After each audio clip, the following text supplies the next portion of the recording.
바울은 그레데 교회 성도들에게 무엇을 가르치라고 교훈했냐면 세상 권세 잡은 자들에게 올바르게 복종해야 한다라고 하는 것을 가르쳤고, 세상 사람들과 관계를 맺고 살아가는 그 속에서 그들과 불편함을 만들어내지 말고 올바른 성도다운 관계를 맺으며 살아갈 것을 교훈했습니다. 사실 세상 권세에 복종한다는 것, 세상 사람들과 온전한 관계를 맺으며 살아간다는 것, 사실 그리스도인답게 살아갈 때 매우 힘든 부분입니다. 그럼에도 불구하고 그렇게 살아내야 하는 이유는 그레데 교회 성도들도 또한 우리들도 예수 믿기 전에는 그 세상 사람들처럼 이기적으로 탐욕적으로 내 욕심에 맞춰서 우리도 살던 똑같은 자들이었기 때문에 그렇습니다. 그랬던 우리들이 나의 모습을 정확하게 바라볼 수 있어야 세상을 향해 긍휼의 마음을 품을 수 있고, 긍휼의 마음을 품을 수 있어야 내가 먼저 양보하고, 내가 먼저 이해하고, 내가 먼저 용납하며 하나님 나라 백성이기 때문에 내가 좀 손해볼 수 있는 그런 마음을 가질 수 있기 때문입니다. 또한 무엇을 알아야 되냐면, 그렇게 이기적이고 탐욕적이고 나밖에 모르는 죄덩어리인 나를 하나님이 사랑하셔서 바로 예수 그리스도의 그 보혈의 은혜를 통해 중생의 씻음을 주셨고 성령의 새롭게 하시는 은혜를 주셔서 우리가 바로 상속자의 삶을 살아갈 수 있게 해주신 그 놀라운 은혜를 받은 자이기 때문에 그렇죠.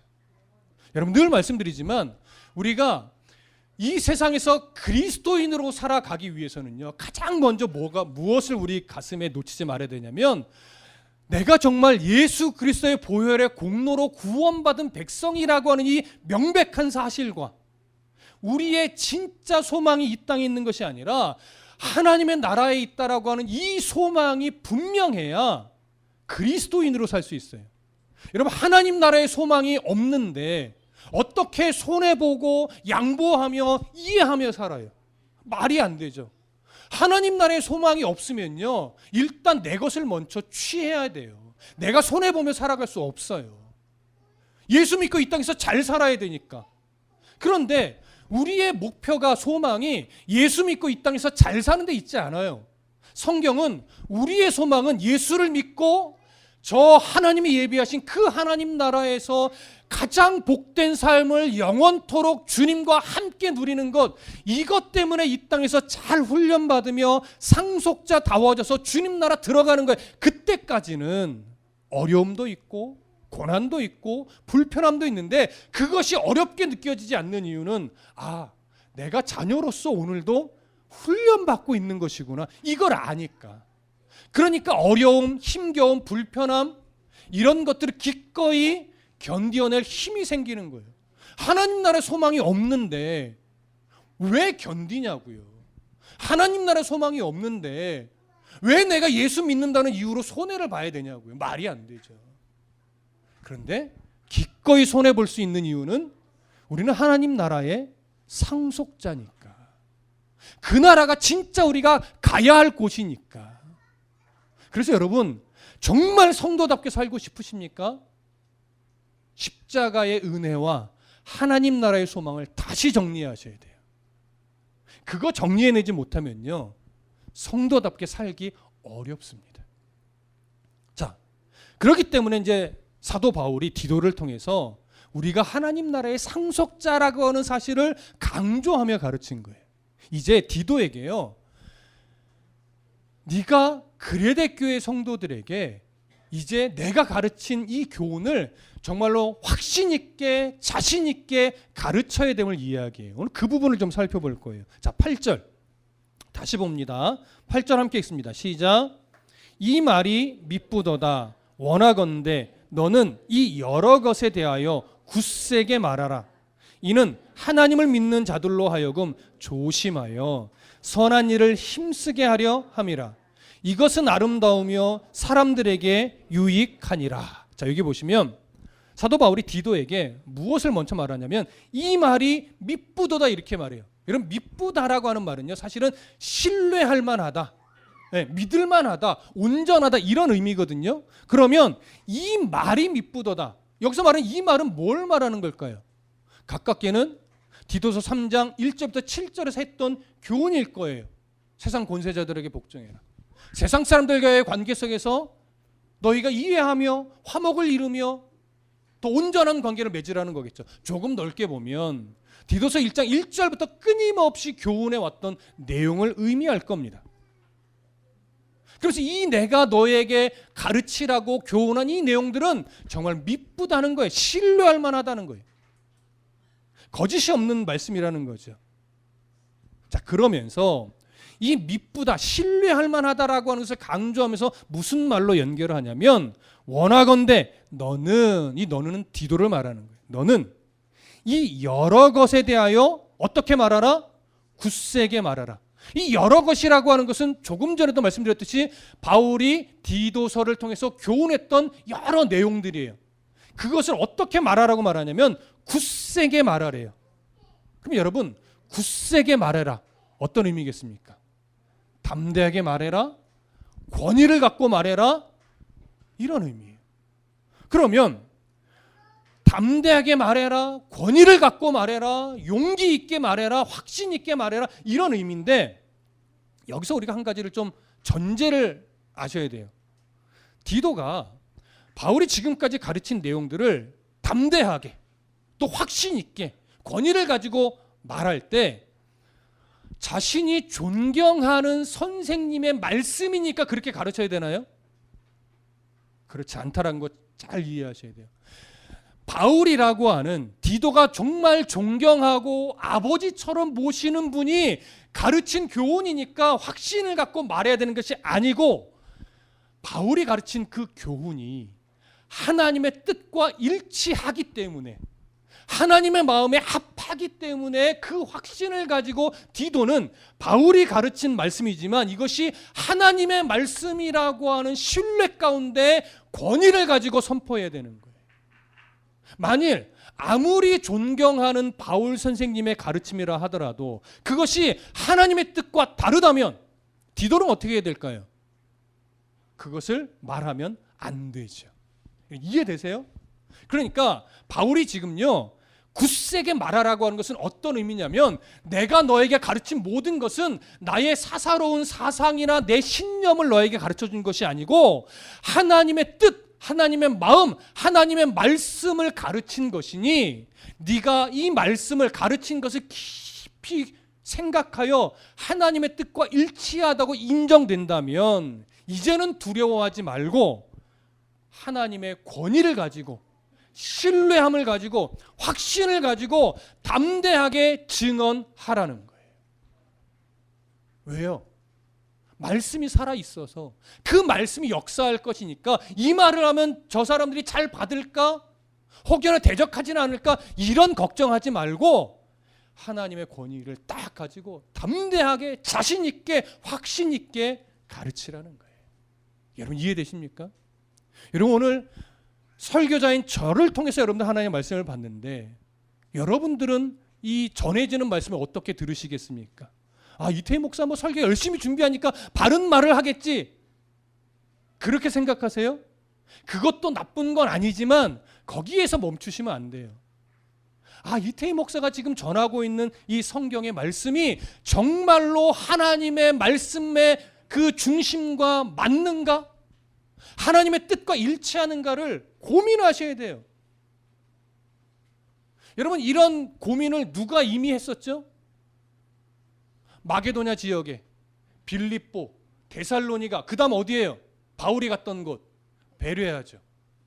베레아 사람들은요 바울을 통해서 전해지는 말씀을 들을 때요 처음에는 기대함을 가지고 들어요. 기대함을 가지고. 그리고 기대함을 가지고 간절한 마음으로 받은 그 말씀을 그냥 무조건 좋다 아멘 이것이 아니고 돌아가서 정말 그러한가 뭐 했어요? 상고했어요. 고민했단 말이에요. 정말로 하나님의 뜻에 합한 말씀인가를 고민한 거예요. 그럼 그 고민한 다음에 어떻게 했겠습니까? 그 말씀을 나에게 깊이 적용하고 그 말씀대로 순종하려고 노력했죠. 자, 여러분 오늘 예배당에 오실 때 어떤 마음으로 오셨습니까? 저 오늘 어떤 말씀을 하나님이 내게 주실까 기대하며 오셨습니까? 아니면 주일이니까 그냥 급하게 일어나서 막 씻고 정신없이 그냥 무작정 달려오셨습니까? 뭐 둘 다 괜찮습니다. 하지만 이왕이면 오늘 우리는 다음 설교 본문이 어딘지 이미 다 나오잖아요. 저번 주 들은 그 다음에 이어가니까 오늘 어디 본문을 주시까 이런 고민을 하실 필요가 없잖아요. 그러면 조금 더 오늘은 이 본문이 여기인데 오늘은 어떤 말씀을 주실까? 여기서 이 말씀을 통해서 하나님이 내게 뭘 교훈하실까를 기대하며 오셔야 돼요. 그 오시면 주보에 이미 뭐가 나와 있어요? 좀 중요한 포인트 되는 질문이 주보에 있지요. 그걸 읽어보시고 이 질문은 어떤 게 답일까? 미리 좀 생각해 보신다면 오늘 주어지는 설교가 더 귀에 들어오겠죠. 그럼 여기서 제가 질문을 안 할 수가 없잖아요. 자, 예배당에 오셔서 기도하시고 주보를 보시면서 오늘 어떤 질문이 있나 한번 읽어보시고 이게 답이 뭘까? 한 번쯤 한 10초라도 고민해 보신 분 있나요? 라고 물어보진 않을게요. 물어보진 않을게요, 굳이. 그런데 앞으로 좀 필요하죠. 왜요? 제가 그냥 질문을 주보에 실은 건 아니거든요. 이미 밴드에 올라가고 하루 이틀 전에 밴드에 올라가고 뭐 페이스북에도 올라가니까 한 번쯤 관심 있으신 분들은 토요일쯤 주보가 올라왔나 한번 보고 홈페이지도 올라가니까 오늘 어떤 질문이 올라왔나 한 번쯤 미리 한번 읽어보고 온다면 아마도 주일에 설교를 들을 때 조금 더 다르게 들릴걸요. 누차 말씀드리지만 한번 노력해 보십시오. 주일에 말씀이 조금 더 이전과 다르게 들리실 겁니다. 자, 그런 의미를 가지고 바울이 디도에게 굳세게 말하라고 한 거예요. 그러니까 이거는 목회자, 설교자가 조금 가슴 깊이 새겨 들어야 될 말이겠죠. 그러면서 바울이요, 왜 네가 확신 가운데 담대하게 전해야 하는지 그 이유를 말하는데 오늘 8절에서는 그 이유를 이렇게 말합니다. 이는 하나님을 믿는 자들로 하여금 조심하여 선한 일을 힘쓰게 하려 함이라 이렇게 말해요. 그러니까 두 가지예요. 왜 네가 확신 있게 말해야 되냐면 너의 설교를 듣는 성도들이 조심하게 하기 위해서이고 두 번째는 선한 일을 힘쓰게 하기 위함이야 이런 의미가 되는 거죠. 그럼 여기서 이제 생각해 보십시다.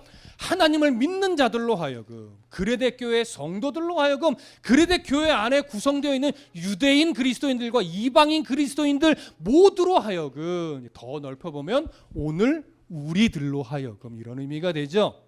자, 첫 번째 조심하게 하기 위해서 네가 확신 있게 담대하게 증거해야 된대요. 그러면 조심하여 사실은 번역이 조금 아쉽습니다. 뭘 어떻게 조심하라는 거지? 그렇죠? 조심하여로 번역된 이 번역은 조금 아쉬운데 헬라어는 이렇게 되어 있습니다. 프론티조신이라고 되어 있는데 의미는 이거예요. 깊이 생각하다. 어떤 의미겠습니까? 디도 네가 하나님의 말씀이라는 확신 가운데 담대하게 선포하면 그 말씀을 성도들이 아멘으로 받으면서 한 귀로 듣고 한 귀로 흘리지 않는다. 하나님의 말씀 살아있고 운동력이 있는 말씀이기 때문에 네가 하나님의 그 살아있는 말씀을 확신 가운데 증거하면 성도들이 그 말씀을 듣고 어떻게 한다는 거예요? 깊이 생각하게 된다는 거예요. 그냥 흘리지 않는다는 거예요. 깊이 생각한다는 건 뭐예요? 베레아 성도들처럼 정말 그 말씀이 하나님의 뜻에 일치하는가를 고민하면서 하나님의 말씀이라고 하는 확신이 딱 들면 그 말씀을 어떻게 해요? 내 삶에 적용하게 되어 있다는 거예요. 내 삶에 적용하면 뭘 끊어버려야 될지, 뭘 정리해야 될지, 뭘 붙잡아야 될지 스스로 하나님이 주신 지혜를 가지고 판단하고 선택하게 되어 있다라고 하는 것이지.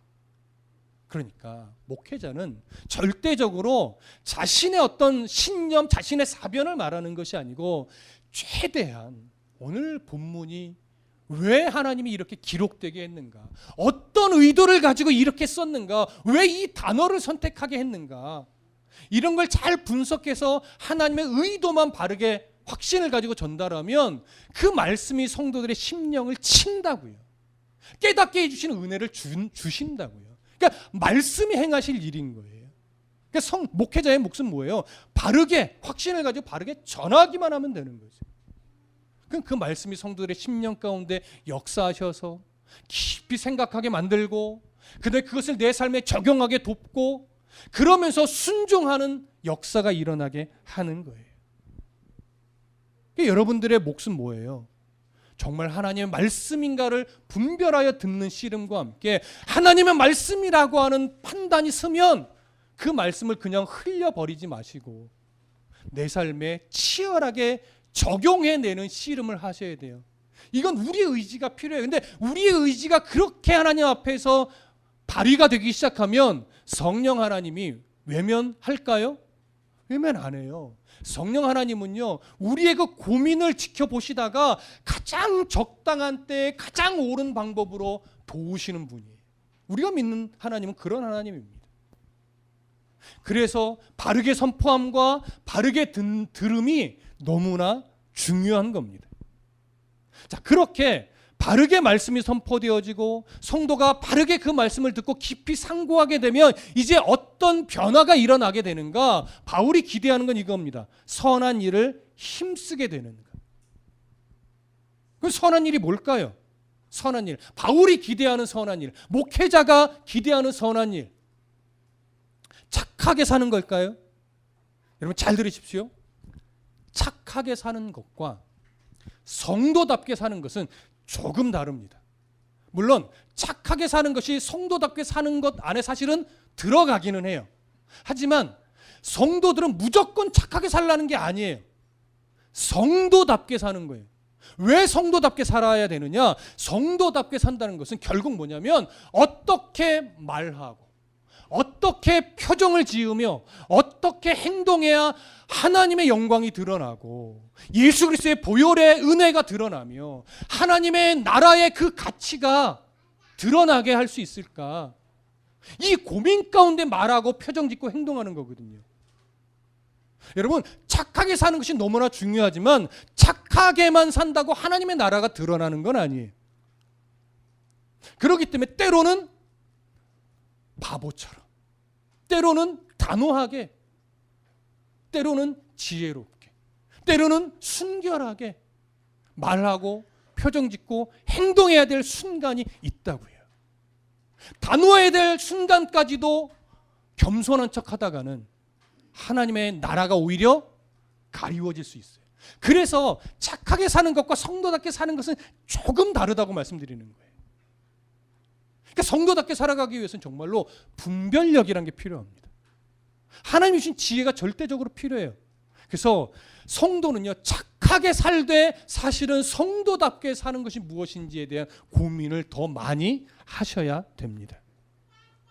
그러니까 바울은 사실 이런 열심을 기대하는 거예요. 이런 변화를 기대하는 거예요. 근데 왜 이렇게 성도답게 사는 선한 일에 힘써야 되냐면요, 이 선한 일에 힘쓰게 될 때 나타나는 결과 때문에 그래요.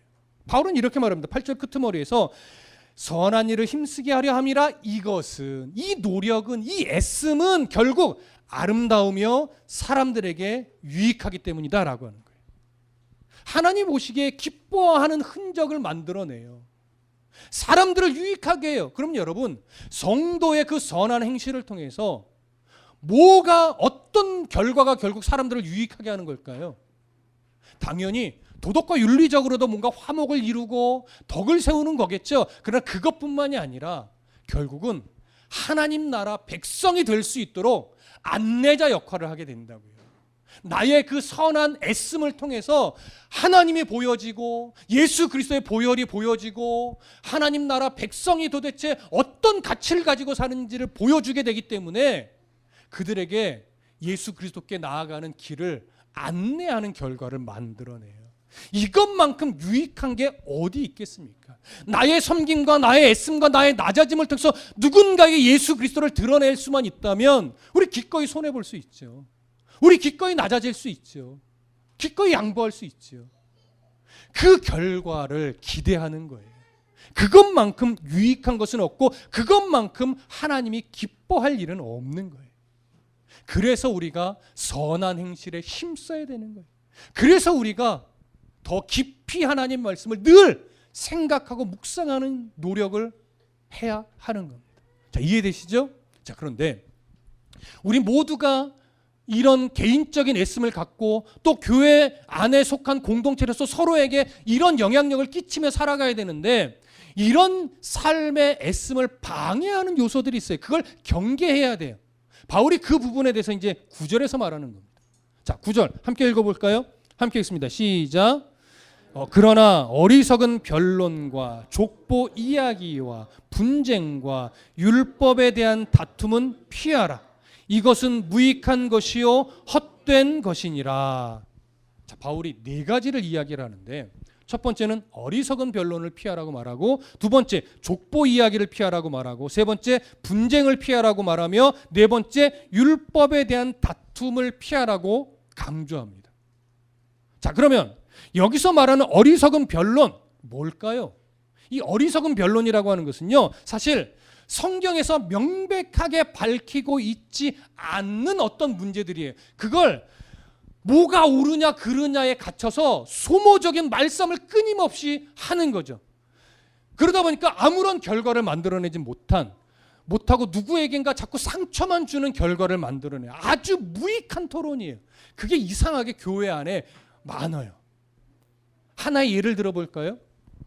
여러분, 신학적으로는 아디아포라의 문제라고 표현되는 것이 있는데, 이 아디아포라라는 것이 뭐냐면 성경에서요, 그러니까 어떤 것 하나를 놓고 볼 때 이것 자체로는 선도 아니고 악도 아니에요.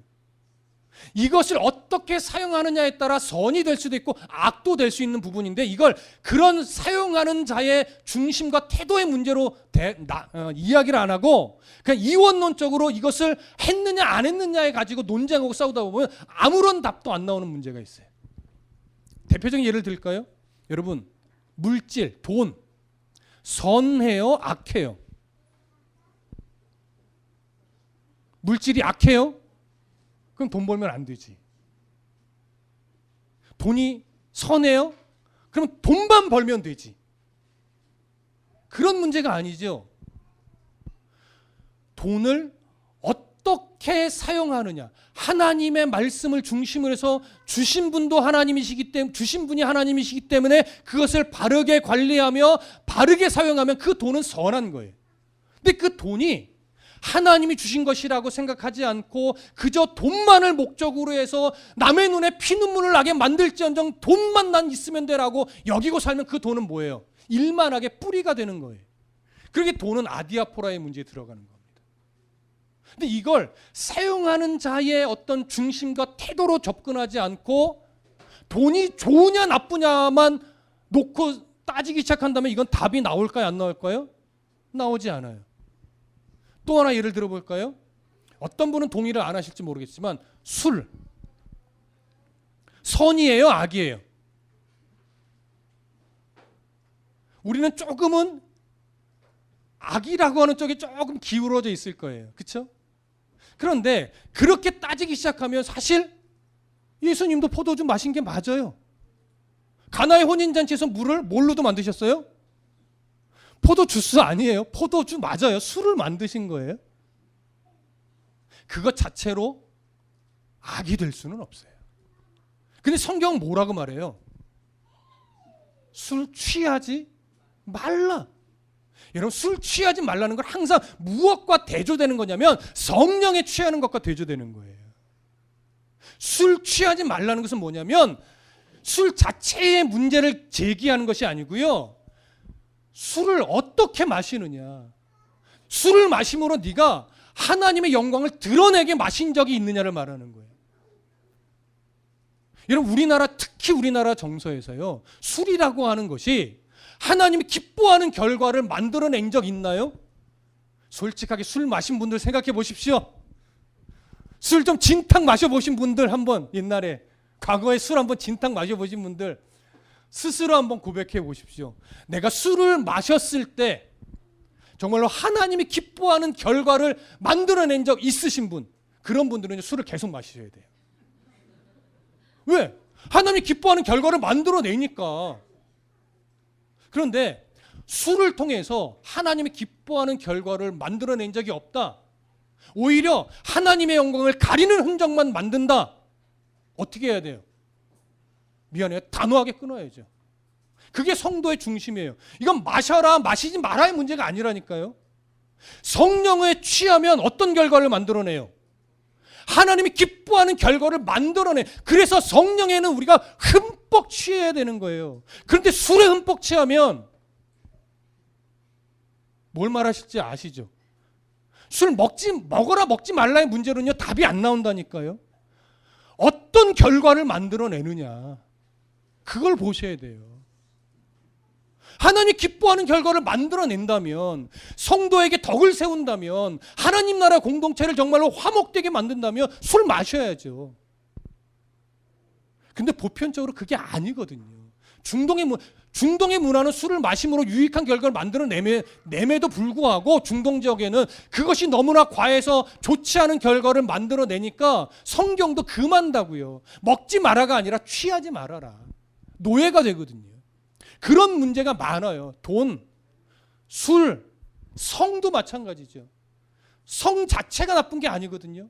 그걸 잘못 쓰고 간음으로 쓰고 탐욕으로 쓰니까 죄가 되고 악이 되는 거예요. 예, 그런 문제들의 어떤 중심과 태도, 성경의 의도를 이야기하지 않고 자꾸 흑백 논리로만 가니까 이게 답이 안 나오는 거예요. 그런 논쟁은 뭐 해라? 피해라. 두 번째, 뭘 이야기해요? 족보 이야기 하지 말래요. 족보 이야기 피하래요. 여기서 말하는 족보 이야기는 뭐냐면요, 우리 가문은 이런 가문이야 하면서 자꾸 전설을 만들어내요. 소설을 만들어내요. 왜? 우월함을 좀 드러내기 위해서. 지금은 우리나라에 별로 그런 건 없지만 몇십 년 전만으로 거슬러 올라가도요, 족보 대단했잖아요. 우리 가문은 말이야. 막. 이걸 단순하게 족보로만 그치지 마시고요, 교회 공동체 안에 들어와서 자기를 좀 우월하게 드러내려고 자꾸 자기에 대해서 꾸며내는 사람이 있죠. 치장하고 포장하는 사람. 그런 거 교회 공동체를 화목되게 만들지 않는 얘기예요. 교회 안에서 뭔가 막 자랑하려고 막 옷도 막 일부러 비싼 옷 입고 오고 그러지 말라는 거예요. 소설 쓰지 말라는 거예요. 겸손하게. 그래야 교회 공동체가 하나 된다는 얘기죠. 그래서 족보 이야기는 결국은 자랑질하지 말라는 얘기와 똑같습니다. 세 번째, 분쟁. 이건 뭐냐면 쓸데없는 주장과 이념들을 가지고 서로 다투지 말라는 거예요. 그런 쓸데없는 주장과 이념들로 부딪히기 시작하면 공동체가 깨진다는 얘기예요. 대표적인 예가 뭘까요? 교회 안에서 어떤 이야기 하지 말아야 돼요? 정치 이야기 하지 말아야 돼요. 특히 성도와 성도 사이에도 정치 이야기는 안 해야 되지만 특히 어디서 정치 이야기 하지 말아야 될까요? 강단에서. 설교자가요, 정치 이야기에서 어느 한쪽으로 치우치기 시작하면요, 그 공동체는 깨지는 거예요. 교회는 다양한 사람이 모여요. 다양한 가치 기준과 다양한 어떤 정치적 입장이 있어요. 그걸 존중해야 마땅해요. 하지만 그것을 존중함을 잃어버리고 그건 틀렸네 옳으니 하고 하면서 정치적인 신념 대결하기 시작하면요, 교회 공동체는 완전히 깨지는 거예요. 그러니까 자신의 입장은 어떤 입장에 서 있든지 아무런 문제 안 되지만 그걸 이념 대립으로, 정치적 이념 대립으로 교회 안에서 절대 부딪히시면 안 돼요. 특히 목회자는 강단에서 정치적 자기 입장을 말하는 것은 절대 금지입니다. 왜? 교회 공동체를 유익하게 하지 않아요. 그 다음에 네 번째, 율법에 대한 다툼이에요. 이건 신학적 논쟁을 말하는 겁니다. 여러분, 교회가요, 이단적 요소는 단호하게 끊어야 돼요. 이단적 요소는 절대 어느 요만큼이라도 용납해서는 안 됩니다. 하지만 신학적인 견해차는 얼마든지 존중할 수 있어야 돼요. 여러분, 다드림교회 많지 않은 수지만 이 구성만 보더라도요, 모두가 다 저에게 신앙의 기초를 배우신 분이 아니란 말이에요.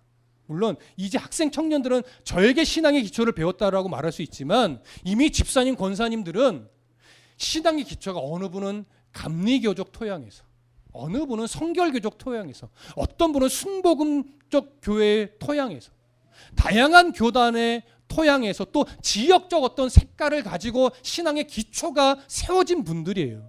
그러다 보면 사실 어떤 교리적 입장에서는 조금 다른 시선을 가질 수도 있어요. 또 성경을 해석하는 부분에 있어서도 조금 다른 어떤 결들을 배워 오셨기 때문에 저를 통해서 성경을 배울 때 나는 예전에 이렇게 안 배웠는데 라고 약간은 부딪힘이 있을 수도 있단 말이에요.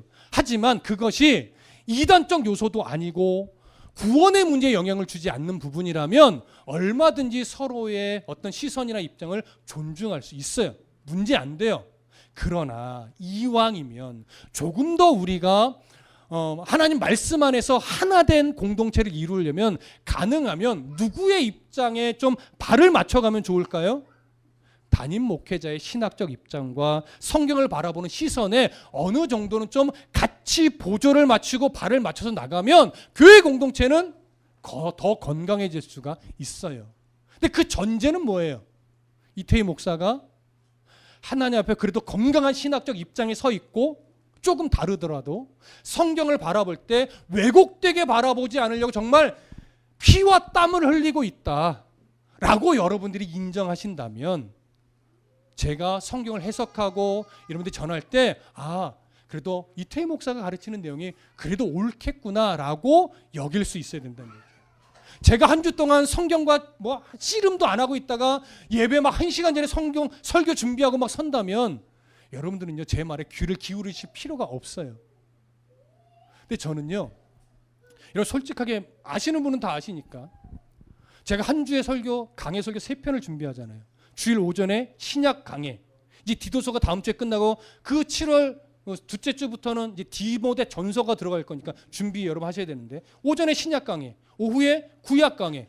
창세기부터 시작해서 14년 동안 지금 11개 학까지 왔죠. 역사서가 이제 다 끝나는 거예요. 예전 건 언제 듣지? 홈페이지 유튜브에 다 있어요. 14년치. 찾아서 들으시면 돼요.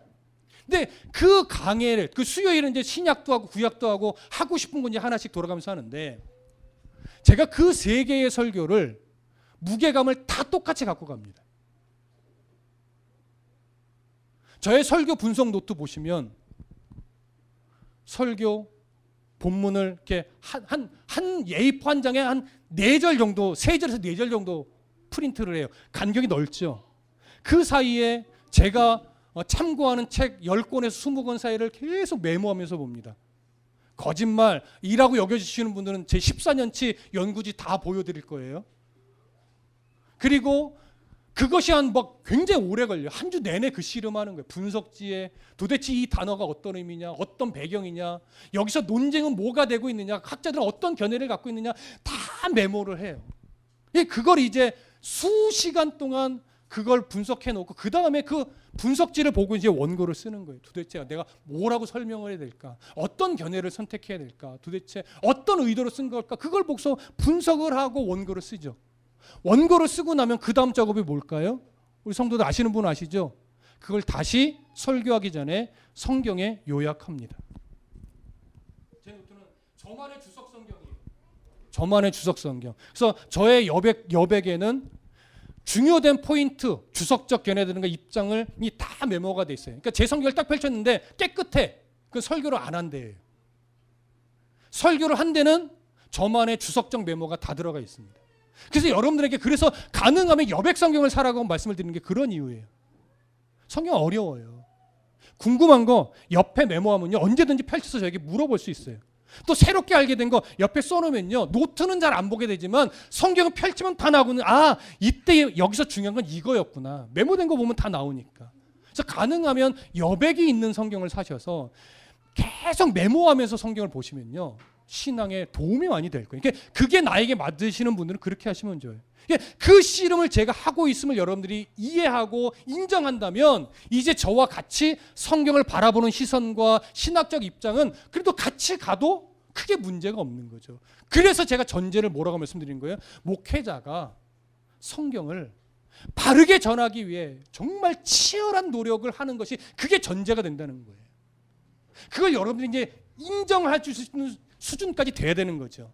그게 이제 공유가 되면 여러분들은 저를 통해서 전해지는 설교를 아멘으로 받을 수 있는 신뢰 관계가 되는 것이고, 그렇게 아멘한 말씀을 가슴 깊이 묵상하며 새겨서 적용하는 거죠. 그러고 나서 어떻게 하는 거예요? 선한 열매를 맺을 수 있도록 내 삶에 치열한 성도답게 살아가는 씨름을 하시는 거예요. 그래서 잘 보세요.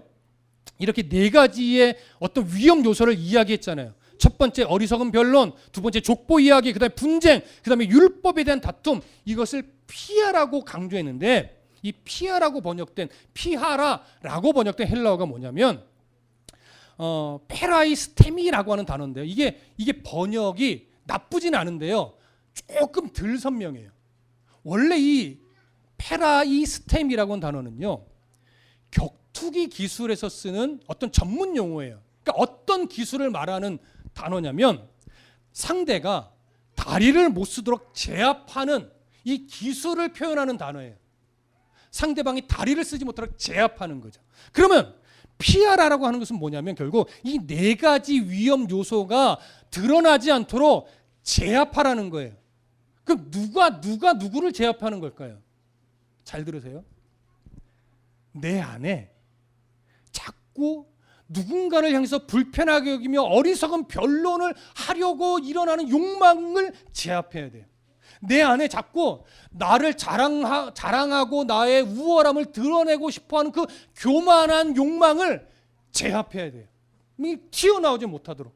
내 안에 이 분쟁의 요인이 될 만한 마음들, 그 다음에 어떤 신학적 논쟁을 막 하고 싶은 이 불편한 욕망들, 이런 것들이 끌어오르는 순간들이 있단 말이에요. 그걸 아유, 저 사람은, 저 집사는 하여튼 저게 문제야, 이게 문제야, 이렇게 손가락질하기보다 내 안에 그런 요소가 일어날 것을 알고 그것을 내가 내 스스로 내 속 안의 욕망을 제압하라는 거예요. 이해되세요? 다른 사람을 막 제압하라는 것이 아니고 내 안에 일어나는 그런 욕망들을 내가 스스로 제압하면 그것이 교회 안에 화목을 이루는, 그리고 건강한 공동체를 이루는 아주 중요한 기초가 된다는 거예요. 그러니까 내 안에 도사리고 있는 이 욕망들을 바라보셔야지, 저 사람은 저게 문제고 저 집사는 저게 문제고 저 권사님은 저게 문제야, 이렇게 바라보라는 것이 아니에요. 건강한 공동체는 내 안에 도사리고 있는 욕망들을 내가 얼마나 잘 제어하며 서로 교통하는가, 이것이 중요한 관건입니다. 그래서 바울이요, 아무리 옳은 말이라고 해도 제어하지 못하여 툭 튀어나옴으로 말미암아 다툼을 일으키게 된다면 그 모든 말이 다 무익하고 헛된 것이라고 강조한 거예요. 그래서 9절 끝에 말하죠. 이것은, 이 다툼은 피하라. 그러지 않으면 이것은 무익한 것이 헛된 것이라, 이렇게 말하는 거예요. 자, 오늘 결국 이 8절과 9절에서 결국 강조하는 것은 네 가지로 정리할 수 있어요. 첫 번째, 설교자는 하나님의 말씀을 올바르게 준비하여 확신 있게 뭐 해야 된다? 증거해야 된다. 두 번째, 성도들은 그 확신 있게 선포되진 말씀을 듣고 나서 깊이 뭐 해야 된다? 묵상해야 된다. 세 번째, 그렇게 전한 자나 듣는 자나 동일하게 하나님의 그 말씀을 근거로 하나님의 선한 일을 행하기 위해 힘써야 한다. 그리고 네 번째, 그렇게 힘쓰는 과정에서 분명 나에게 상처가 되고 그 열심을 깨트릴 만한 방해 요소가 있겠지만 누구를 지적하지 말고 먼저 내 안에 그런 욕망들을 제어하면서 하나님 앞에 선한 공동체를 만들고 화목을 이루며 함께 이 믿음의 싸움을 하는 공동체로 만들기 위해 우리 모두가 다, 사역자를 포함해서 우리 모두가 다 뭐 해야 된다? 노력해야 된다. 그 노력이 있을 때 성령께서 성도 개개인을, 그리고 교회 공동체 구성원을 뭐 하신다? 도와주신다. 그러면 하나님이 기뻐하는 흔적들이 만들어지게 되는 겁니다. 저와 여러분, 이제 오늘 이 말씀을 근거로 선한 일에 함께 힘쓰는 성도의 삶을 살아내십시다. 아멘.